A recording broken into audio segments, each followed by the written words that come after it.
Mirëmbrëma dhe mirëserdhët në emisionin Pa Censur.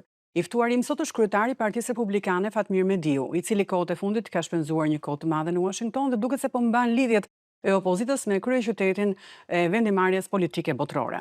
Po për këtë do të flasim më vonë gjatë emisionit, zoti Mediu. Faleminderit që jeni me mua sonte. Faleminderit për ftesë. Zoti Mediu, e thash dhe pak më parë, por ka disa muaj që jeni më shumë në Amerikë, duket sikur jeni më shumë në Amerikë sesa në Shqipëri. Çfarë ka të rëndësishme andej që ju mban me ditë dhe me javë të tëra andej?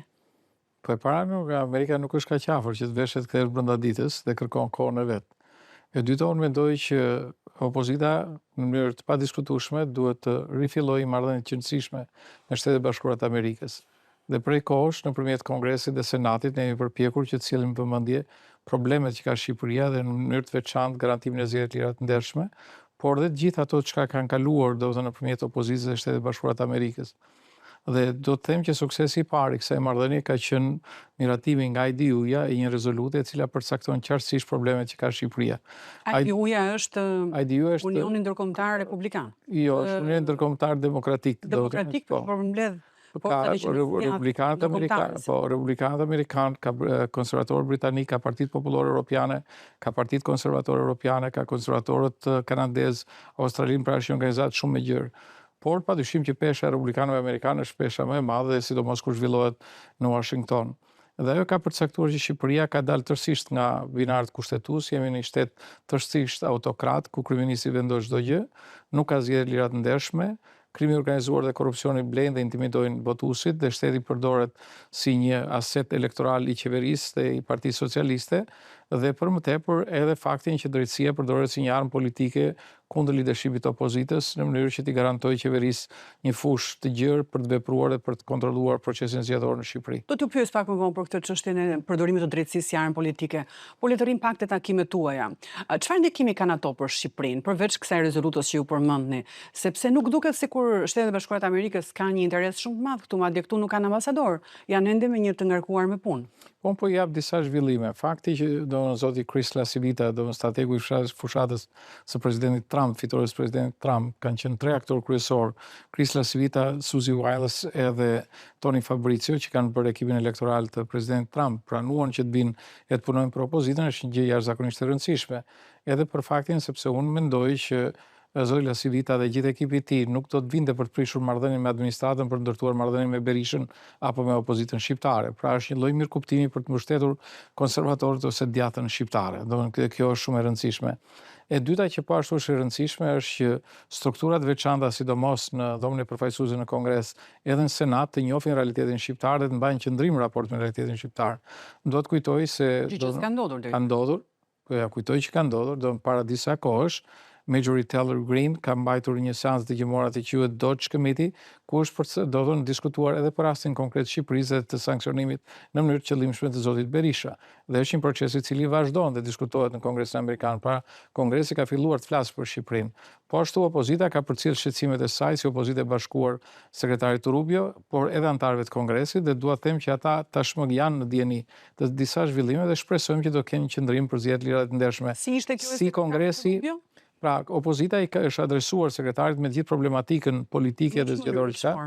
Në me një letër, do të ka adresuar gjithë problemet, bazuar dhe në shqetësimet që ka ngritur IDU-ja, apo dhe Parlamenti Evropian, për t'i kërkuar një qëndrim, do të edhe Parlamenti Shtetit, për të ndërhyrë që Shqipëria, si vend antar i NATO-s, zbatoj detyrimin e standardet për zgjedhje të lira të ndershme. Letra është drejtuar nga Tirana, apo disa kongresmen apo senatorë janë? Jo, letra është drejtuar nga Tirana dhe është drejtuar sekretarit, po ashtu edhe anëtarëve të Kongresit. Por dhe anëtarët e Kongresit do të janë tashmë në vëmendje të kësaj letre dhe kanë marrë disa angazhime për ta ndjekur nga afër dhe me vëmendje procesin zgjedhor në Shqipëri, do të për t'i dhënë mundësi jo thjesht opozitës për të qenë pjesëmarrëse brenda të gjitha rregullave për zgjedhje të lira të ndershme, por për t'i dhënë shans qytetarëve shqiptar që të vendosin ata se kush është qeveria dhe jo manipulimit, blerja e votave, intimidimi apo përdorimi i shtetit nga ana e qeverisë socialiste. Gjatë këtyre javëve ju keni takuar disa kongresmen dhe senatorë në Shtetet e Bashkuara të Amerikës, nuk e di a keni patur takime në aty ku është dega ekzekutive në departamentin e shtetit apo departamentin e drejtësisë, por nga ata që ju jeni takuar në Kongres, a ka një angazhim që ata të vinë këtu përderisa e kanë këtë shqetësimin e Shqipërisë siç thoni ju? Fakti që të vinë jetë ka. Fakti që të vinë apo jo, kjo është një çështje tjetër, është një hap tjetër, por fakti që janë ndjeni qoftë për atë shqetësim që ka ngritur opozita edhe për ta mbështetur këtë shqetësim të opozitës edhe për balë institucione ekzekutive, ky është një proces i cili po zhvillohet. Dhe nga ana tjetër, unë kam pas takim edhe në pjesën ekzekutive dhe në pjesë tjera të ekzekutivit për diskutuar për situatën që është në Shqipëri. Kam diskutuar shumë me anëtarë të Kongresit Amerikan, por edhe me anëtarë të Senatit për këtë çështje dhe kam parë një vlerësim do të thonë nga ana e tyre për të ndjekur pikërisht këtë problematikë që ka ngritur opozita dhe për t'i dhënë asaj mbështetjen e theksoj Shqipërisë për të pasur zgjedhje lira të ndershme. Si një vend antar i NATO i cili ka shkelur çdo lloj norme në raport me zgjedhje lira të ndershme, me korrupsionin apo edhe me prezencën e krimit të organizuar në jetën politike, sociale dhe ekonomike të vendit. Zoti Mediu, ti kthehemi pak asaj që ju thatë në fillim të kësaj interviste kur përmendet përdorimin e drejtësisë si një armë politike. Ju e keni ngritur këtë dhe në një takim që keni patur me disa senatorë apo kongresmenë në vizitën e fundit që keni bërë në Shtetet e Bashkuara të Amerikës. Kur ju e thoni këtë, i referoheni procesit tuaj gjyqësor që keni aktualisht apo dhe çështjeve të tjera të hapura që kanë drejtuesit e tjerë të opozitës? Shiko, padyshim që procesin tim e njoh më mirë se çdo gjë tjetër, sepse jam pjesë e këtij procesi dhe shkoj në mënyrë të vazhdueshme.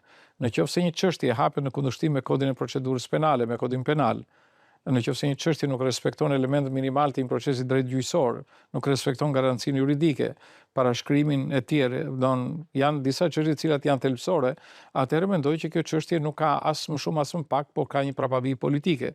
E hapur qëllimisht dhe politikisht e shoqëruar pastaj edhe me element tjerë të opozitës. Nëse do të thonë gjithë qëllimi është për të arrestuar në mënyrë të palishme apo për proceduar në mënyrë të palishme lidershimin e opozitës, padyshim është përdorimi i drejtësisë për qëllime politike. Dhe ju duhet të ndani një herë e mirë një gjë, do se kush është vepër korruptive dhe kush është pastaj vepër që shkon tek niveli i shpërdorimit të detyrës që nuk ka të bëjë me korrupsionin as pak, por për shkak të titullit, do të thonë që një ministër apo një autoritet ka dhe gjykon spaku, konsiderohet sikur ky spaku po shqyrton një çështje korrupsioni. Dhe po marr që ju e keni akuzën për shpërdorimin e detyrës, meqense përmendet pak më parë edhe parashkrimin e kësaj vepre penale. Në një intervistë që kemi bërë neve dikur përpara një viti e gjysmë, më keni thënë që në fund të procesit të gjykimit do të vendoset nëse çështja ime është parashkruar apo jo. Jemi në këtë fazë apo nuk jemi? Jo, nuk jemi në këtë fazë, jemi në fazë të zhvillimit të procesit, do të thënë dhe prandaj ndonjëherë dhe kjo ideja që ky po e shtyn, ky po e bën etj. I vetmi njeri, paktën ose po jap këtë kredo vetes, do të thonë unë kam qenë në çdo seancë gjyqësore dhe nuk kam pranuar të bëj seancë gjyqësore pa prezencën time, sepse duhet ballafaqohem dhe me ekspertët dhe me dëshmitarët, me faktet që unë di dhe me dokumentet që unë di. Se nuk është çështje vetëm të njohjes juridike, është çështje të njohjes funksionit dhe detyrave të ministrit të mbrojtjes, si autoritet civil. Dhe duhet ta bëj të qartë, unë nuk po gjykohem për çështjen Gërdeci. Nuk po gjykohem për shpërtimin Gërdec. Për shpërtimin, po, se për çështjen e Gërdecit po, nuk po gjykohem për shpërtimin, atëre çështja që ka të bëjë me mua nuk ka të bëjë me Gërdec. Nuk ka të bëjë me shpërtimin Gërdec. Unë gjykohem dhe po ja them. Nuk ka të bëjë me shpërtimin me viktimat, me pasojat që solli shpërtimi. Padyshim, edhe do të dhe gjithë ky debat, edhe i familjet viktimave që shiko se ne jemi aty se po bëhet gjyqi për çfarë, do të është interesi. Viktimat kanë interes për atë çka ka ndodhur viktimave. Dhe kur çështja ime s'ka të bëjë me viktimat, atëherë do të thonë gjithë pretendimi shkon në një drejtim i cili nuk është do të paktën juridik në raport me mua. Dhe ajo që dua të them edhe një herë, unë as kam fyer, as kam kërcënuar bile se kundërta ka ndodhur. Po e pajmend që keni kundërta ka ndodhur. Jo, unë kam kërkuar ndjes moralisht. Moralisht, po. Dhe këtë kam bërë që kur kam dhënë dorëheqjen si ministër mbrojtje. Dhe padyshim, ajo është një breng morale jo e vogël e ime, por kjo nuk mund të konsiderohet si një lloj dobësie dhe të fillojnë të flasim pa hesap dhe pa kandar. Do të kushdo që të jetë. Po tjetë se Fatmir Mediu akuzohet për kriminal siç pretendojnë, atëherë le ta gjykojnë për krim se pas ka kryer krim, për shpërtimin e tjera. Por kjo që po ndodh është krejt absurde, nuk jemi në kohën e drejtësisë popullore. Dhe unë kam kërkuar që brenda sallës gjyqit të respektohen gjitha normat, sepse përballë Zotit dhe gjykatës gjithë janë me drejta të barabarta. Sipas ligjit po. Sipas ligjit, po për ligjin po flas. Dhe ju më pyetët se sa zbatohet ligji dhe unë këtë po kërkoj, zbatimin e ligjit. Pra, ky është një rast flagrant i përdorimit të drejtësisë në mënyrë politike, por po ashtu edhe në qoftë se kryetari i opozitës mbahet për një vit në arrest shtëpie, në një kohë apo presidenti nuk ka akoma ngarkesë, nuk është përcaktuar akoma vepra penale dhe mbahet, nuk ka akuzë dhe mbahet në i arrestuar apo arrestohet në formën siç u arrestua, kjo është një situatë krejt e papranueshme, të paktën në një shtet funksional demokratik apo në një shtet i cili duhet ta meritojë të qenë vendantar i NATO-s. Juve po bëni kam përshtypjen unë të njëjtin gabim, nëse mund të quajmë kështu, që bëri Edi Rama. Ju flisni kur ndikoheni apo kur ju pësoni diçka vetëm për anën tuaj dhe nuk flisni për kundërshtarin, sepse për shembull aktualisht i paraburgosur është dhe kryetari i Bashkisë së Tiranës Erion Veliaj, një nga njerëzit kryesorë të Partisë Socialiste. Dhe zoti Rama foli vetëm atëherë kur u arrestua Veliaj dhe jo kur ju ndodhi kjo juve. Meqense do të thonë çështja është se sa i dëgjueshëm bëhem për atë çka them. Unë, kur jam pyetur për rastin e zotit Veliaj, se kush do të triumfonte SPAK-u apo zoti Veliaj, kam thënë që duhet triumfoj drejtësia. Dhe unë nuk kam marrë përsipër të bëj analizën e prokurorit apo të gjyqtarit për asnjë çështje. Dhe për më tepër po marr edhe një rast tjetër, kur u kërkua heqja e imunitetit të zotit Arben Ahmetaj, unë kam votuar kundër heqjes imunitetit sepse mendoj që parlamenti duhet kishte të gjithë informacionet e dur sepse duhet hequr imuniteti i një deputeti dhe sa rrezik përbënte ndjekja e tij në procedim, do thonë normal, do thonë jashtë arrestit. Pra nuk e kam mbajtur në mënyrë të njanshme këtë qendrim, e kam mbajtur në mënyrë të edhe për palën tjetër, por nuk kam hyrë në meritën e çështjes dhe nuk hyn në meritën e asnjë çështje. Ajo që unë thash nga pikpamja e procedurës. Pra nga pikpamja e procedurës mendoj që duhet të po pra.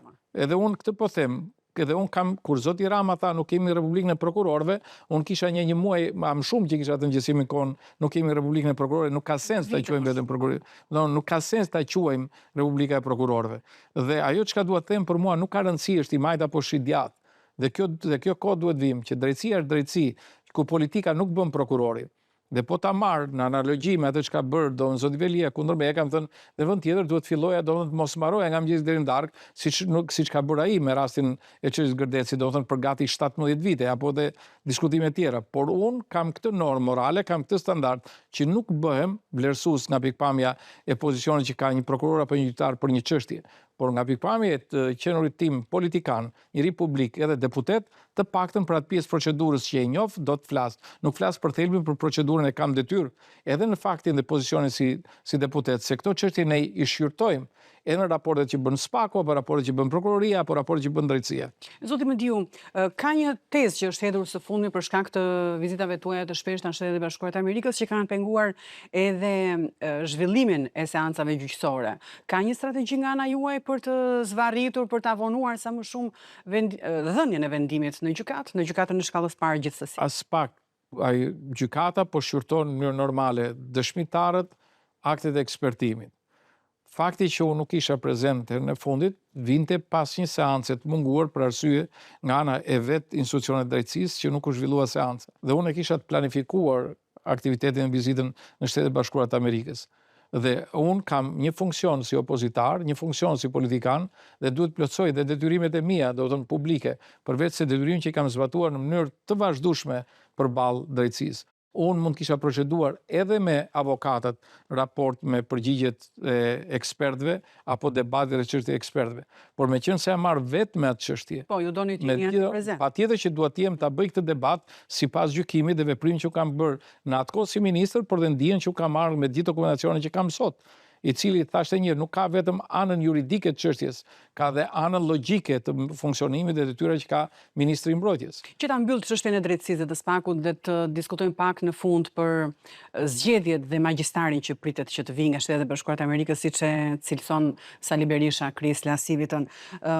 Rikthimi i amerikanëve në SPAK përmes Obdatit është një lajm i mirë apo s'ka ndonjë domethënie? Absolutisht çdo asistencë që jepet për një pavarësi të drejtësisë SPAK apo gjykatës speciale të kundër krimit të organizuar dhe korrupsionit apo gjithë sistemi i drejtësisë nga Shtetet e Bashkuara të Amerikës, një drejtësi të pavarur për mua është e mirëpritur, nuk ka asnjë gjë që ta vë në diskutim në këtë çështje. Edhe mendoj që të arrijmë në një moment që të kuptojmë vete para se si veprojmë, të respektohet kushtetuta, kodi i procedurës dhe kodi penal dhe pastaj edhe të marrim asistencën e nevojshme për të pasur një drejtësi e cila funksionon në kohë sa më të shpejt, por dhe jep drejtësinë jo nga bindjet politike apo qasjet individuale, po bazuar mbi kushtetutë dhe mbi ligje. Do më hiqni një kuriozitet, Kris Lasivitën e gjetët ju, u lidhët ju, ja sollët ju Sali Berishës, si ndodhi që Partia Demokratike u lidh me strategun kryesor të fushatës së presidentit Trump? Unë kam që një nga ata që ka komunikuar me zotin Lasivita në momentin kur jam njohur gjatë takimit IDU-s, kam qenë bashkë me dy kolegë të tjerë, tre, më fal, ka qenë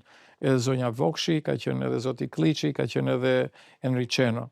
Unë kam kontaktuar, pastaj kam i nuk bën me këta, bën me ju. Unë kam zhvilluar pastaj marrëdhëniet për të arritur që të ishte pjesë e fushatës elektorale të opozitës dhe të Partisë Demokratike. Dhe besoj që është një gjë shumë pozitive dhe ndihem krenar për atë që kam bërë, që do të thënë pranë Partisë Demokratike dhe opozitës të vijë një autoritet i fushatës elektorale, i cili do të thënë besoj që kontestohet nga kush për vlerën që ka për marrëdhënien që të krijon në një fushatë elektorale, por mendoj që kjo nuk është e gjitha. Ai është një pjesë e këtij puzzle-it mat elektoral dhe duhet që ne të ndërtojmë e para njerë atë çka duam, vizionin që duam, dhe brenda kësaj të kemi edhe marrëdhënie kontributin e ekipit zotit Lasivita. Zoti Lasivita mund të jetë shumë i suksesshëm në Shtetet Bashkuara të Amerikës, sepse ai aty ka ngritur një ekip të madh, njeh terrenin, njeh kandidatin shumë mirë, kam fjalën për presidentin Trump.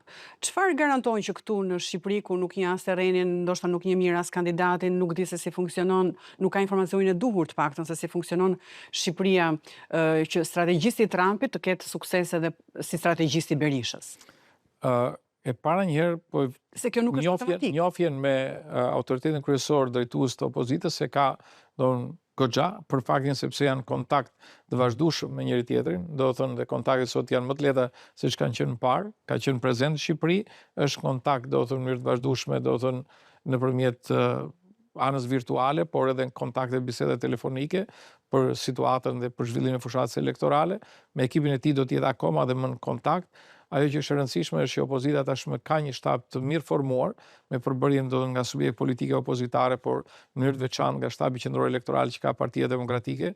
Ka një program tashmë të prezantuar, i cili padyshim do të jetë pjesë e elaborimit të fushatës elektorale, dhe pastaj të gjithë këto elementë besoj që i japin më tepër mundësi ekipit të zotit Lasivita për të orientuar fushatën, edhe pastaj nëpërmjet sondazhit që do kryen se ku do të jetë fokusi dhe si do të kryer ky komunikim me qytetarët shqiptar. Dhe cila është magjia që prisni ju për Kris Lasivitës?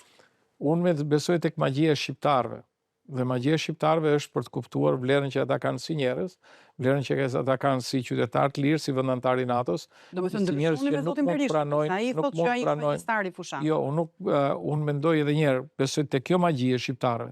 Pastaj te komunikimi është magjia e atij që bën organizimin e fushatës elektorale. Por a do t'i shfrytëzoj Partia Demokratike në kuptimin e mirë të fjalës lidhjet që ka me Kris Lasivitën, strategjistin dhe këshilltarin e Trumpit, që ai të ndikojë në administratën e Trumpit, sepse në Shqipëri, në Tiranë, të paktën këto kohët e fundit, është ngritur një pritshmëri shumë e madhe sikur Kris Lasivita do t'i sjelli në xhep fitoren Sali Berishës dhe Partisë Demokratike pa punuar fare këtë. Unë po të rritë ky përfundimi juaj duhet isha naiv të kthej do të thënë këtë përgjigje, sepse nuk besoj që do të thënë do të vi Krisi dhe do të japi fitoren opozitës. Unë mendoj që opozita dhe marrëdhënia me qytetarët dhe arti i marrëdhënies që vjen nëpërmjet një menaxheri të tillë është shumë i rëndësishëm për të fituar zgjedhjet. Ajo që dua të theksoj si element dytë është fakti që unë kam thënë dhe herë tjera, Kris Lasivita nuk ka ardhur për të prishur marrëdhënien as me Trumpin, as me Rubion, as me administratën amerikane, as me Senatin dhe Kongresin Amerikan për të ndërtuar një marrëdhënie në Shqipëri. Ai ka një marrëdhënie shumë të fuqishme me gjithë këto autoritete që unë përmenda atje, por duhet të ndajmë një fakt, që Kris Lasivita nuk është lobist. Kris Lasivita është menaxher i fushatës elektorale, pra është konsulent elektoral. Lobist jo, por a mund të ndikojë një mik tek një tjetër? Atëherë veprimet e Shtetet Bashkuara të Amerikës janë të ndara ligjërisht. Në momentin kur ti kërkon që të bësh lobbying për të ndryshuar diçka në raportet ndërmjet Kongresit, Senatit, administratës amerikane me një strukturë politike apo qeverisë, ky është lobbying dhe ka një ligj që përdon si foreign agents që ti duhet të regjistrohesh. Ky nuk është rasti. Rasti i tij është menaxhimi i fushatës elektorale të një grupi partive të djata konservatore përballë një grupi socialist i cili do të ka krijuar çdo lloj problemi të jashtëzakonshëm në Shqipëri me një situatë tërësisht të papranueshme për qytetarët shqiptar, por edhe në aspektin e interesit të partnerëve tanë. Pra ne nuk duhet të presim një lëvizje nga administrata amerikane që për shembull për krah Partinë Demokratike në zgjedhje. Për shkak të krisën e asnjë viti. Unë mendoj që administrata amerikane ka interesin për të pasur zgjedhje të lira dhe të ndershme, qoftë edhe për shkak se dikush nga Shtetet Bashkuara të Amerikës është involvuar në menaxhimin e procesit zgjedhor. Pra garantimi i zgjedhjeve të lira të ndershme, kjo është padyshim ka efektin e vet, në prezencën e zotit Lasibita në vëmendjen e administratës amerikane. Dhe ka ndonjë lëvizje, ju përmendët çfarë një letër që i keni dërguar sekretarit Rubio, por ka një lëvizje nga Departamenti i Shtetit në dienin tuaj për të hequr non gratën e Sali Berishës? Që do tregonte një gjë konkrete, një veprim konkret nga Departamenti i Shtetit apo nga administrata Trump kundrejt Partisë Demokratike e Opozitës. Elona, më lejo të them së pari, unë mendoj që sankcionimi i zotit Berisha është një lloj sankcionimi i historisë marrëdhënie më të mira me Shtetet Bashkuara të Amerikës. Pse? Zoti Berisha ka qenë i pari i cili ka kërkuar hapjen e marrëdhënieve me Shtetet Bashkuara të Amerikës, ka qenë ai që ka kërkuar i pari anëtarësimin e Shqipërisë në NATO dhe ka vendosur marrëdhëniet me Shtetet Bashkuara të Amerikës, ka vizituar 2 herë Shtëpinë e Bardhë për të arritur tek kulmi tek anëtarësimi i Shqipërisë në NATO dhe me prezencën e presidentit amerikan Bush këtu në Tiranë, ku dhanë 2 lajme të cilat ishin të interesit kombëtar, anëtarësimi i Shqipërisë në NATO dhe pavarësia e Kosovës, dhe u dhanë këtu në Tiranë, gjëra të cilat bëhen sikur harrohen, apo ka aktor tërësisht terciar që s'kan pas asnjë vlerë, që thonë e kemi bërë ne. Kjo edhe përfaj vetë strukturës Partisë Demokratike, që kapitalin politik të Partisë Demokratike kërkon ta shesë si kapital individual disa njerëz që janë pjesë e rastishme historike e Partisë Demokratike. Po e them dhe që e ke fjalën për Lulzim Bashën? Jo, se kam fjalën, por më vjen për të qeshur ndonjëherë, do të thonë sepse se kur del ndonjëri thotë që e bëra këtë, bëra atë e tjetër. Ndonjëri është Lulzim Basha. Po ndash Lulzim Basha, ndash Fatmiri, kushdo që të jetë. Presidenti i Shtetit Bashkuar të Amerikës, kur vizitoi Tiranën, aty është marrë ftesa për anëtarësimin e Shqipërisë në NATO. Në momentin kur ka deklaruar që Shqipëria do jetë në NATO. Dhe zoti Basha kishte asnjë javë që ishte bërë ministër.